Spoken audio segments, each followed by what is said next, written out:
Bonjour, je suis Marcel Jean-Christophe, je me suis installé il y a bientôt 3 ans en tant que jeune agriculteur sur la commune d'Orel.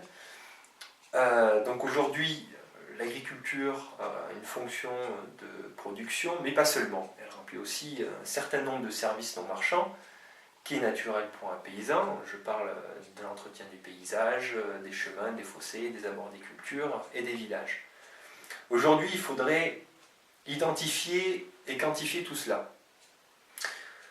Il y a des difficultés économiques dans toutes les filières et il nous faudrait avoir plus de temps pour arriver à remplir ces fonctions. Plus de temps et aussi, il ne faut pas oublier que ces services ont un coût.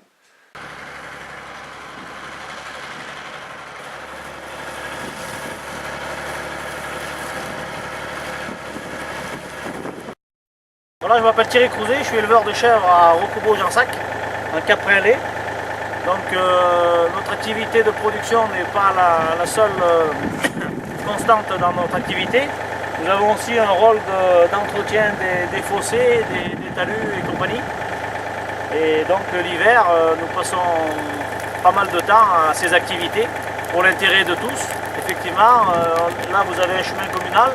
Et donc en tenant les fossés propres autour, ça permet d'améliorer la durabilité des chemins d'accès.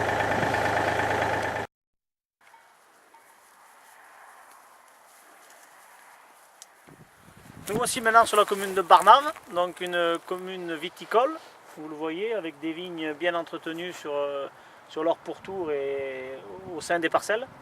Ceci dit, au-dessus, nous avons l'exemple d'une collaboration entre les vignerons et un éleveur de la commune, éleveur au vin, qui se charge de l'entretien de la butte et qui permet d'avoir une butte propre à l'œil et protégée des incendies et des buissons. Dans l'intérêt de tous, nous voyons qu'une collaboration étroite est très importante. Ainsi, JA demande que les services non marchands rendus par les agriculteurs soient mieux pris en compte dans la nouvelle PAC. Alors, qu'en serait-il de l'attractivité touristique sans cet entretien? Je me pose une question, sans parler de la protection des incendies, des inondations, de l'entretien des bois et des terres à proximité des villages et des axes de communication. Donc plutôt que créer des brigades vertes, les JA attendent de la PAC qu'elle les conforte dans toutes ses fonctions. C'est-à-dire qu'il faudrait mettre en place pour cela un système de rémunération juste de ces services.